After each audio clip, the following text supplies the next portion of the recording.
मेहनती किसान के आगे की कहानी।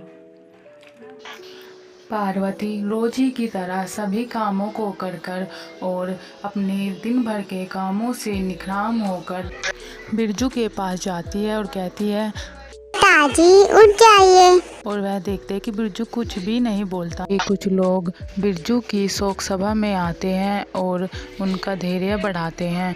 वहीं दूसरी तरफ राजू को पता चलता है और वो महेश के पास जाता है। भैया भैया, गांव से बड़े भैया का फोन आया था। पिताजी अब इस दुनिया में नहीं रहे। पिताजी हम सबको छोड़कर चले गए। चलिए भैया गांव चलते हैं। इस बात से वे थोड़ा दुखी होते हैं। भैया मैंने सुना है पिताजी अपनी जमीन हमारे नाम कर गए हैं। चलिए बड़े भैया से अपने हिस्सा लेते हैं। ये सुनकर महेश भी थोड़ा सोचता है। भैया हम जानते हैं कि भैया अब पिताजी नहीं रहे, हम ये जानते हैं और हम ये भी जानते हैं कि वे कुछ ज़मीन आपने के और हमारे नाम कर गए हैं। हमें वो कागज़ ला दीजिए, हमें हमारा हिस्सा दीजिए और हम चले जाएंगे, फिर कभी वापस नहीं आएंगे। अपने भाइयों की ऐसी बातें सुनकर बिरजू थोड़ा उदास हो जाता है और उसे बहुत ही दुख पहुंचता है। अपने भाइयों की ऐसी बातें सुनकर संतोष अपने कमरे में आता है और उन डॉक्यूमेंट को, उन कागज़ों को लेकर उससे बातें करते हुए अपने भाइयों के पास जाता है और उनसे कहता है, भाइयों पिताजी ये हमारे नाम कर गए थे, देख लो इसमें क्या लिखा है। तभी वहाँ वकील बाबू आते हैं और कहते हैं, अरे नहीं संतोष, ये ज़मीन केवल तुम्हारे नाम है। तुम्हारे पिताजी ने मुझसे कहा था कि सारी ज़मीन मेरे बड़े बेटे संतोष के नाम करना। मेरे छोटे बेटे मेरे किसी काम के नहीं हैं। उन्होंने कभी मेरी कोई मदद नहीं की, ना ही मेरा हालचाल पूछने आए।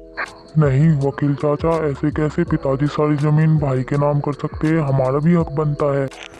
नहीं नहीं महेश बेटा, ये कागजी कानूनी कार्रवाई है। इन पर केवल संतोष का हक है। यदि संतोष चाहे तो वो तुम्हारे नाम कर सकता है। उसके बाद महेश, पिताजी अब इस दुनिया में नहीं रहे, ये हम जानते हैं और उनकी वसीयत हम तीनों के ही नाम होंगी। मैं सारी ज़मीन तुम्हारे नाम कर दूंगा, मुझे कुछ नहीं चाहिए। मैं उनकी सेवा कर सका, मेरे लिए यही बहुत है। अपने भाई की ऐसी बातें सुनकर वो दोनों भाई संतोष के कदमों में बैठ जाते हैं और उससे माफ़ी मांगते हुए कहते हैं कि हमें माफ़ कर दीजिए, हम नहीं समझ पाए कि आपने पिताजी की कितनी सेवा की। आपको फिर भी ज़मीन का थोड़ा भी लालच नहीं, आपने सारी ज़मीन हमें दे दी। हम माफ़ कर दीजिए भैया, हमें माफ़ कर दीजिए। इतना सब कहने के बाद वो दोनों भाई रोने लगते हैं और बिरजू ने समझाते हुए कहता है, पिताजी चाहते थे कि हम तीनों भाई एक साथ मिलकर रहे और मैं भी यही चाहता हूँ कि हम सब मिलकर रहे। उसके बाद वो सब खुशी खुशी एक साथ रहने लगते हैं और बहुत ही खुश रहते हैं। तो दोस्तों, हमें इस कहानी से शिक्षा मिलती है कि हमें सदा अपने माता पिता की सेवा करनी चाहिए, उनकी बातें माननी चाहिए और उनको हमेशा प्यार से रखना चाहिए। अगर आपको ये कहानी पसंद आई हो तो इस कहानी को लाइक करें और हमारे चैनल को सब्सक्राइब करना ना भूलें। हम आगे भी ऐसी कहानी लाते रहेंगे। Thank you.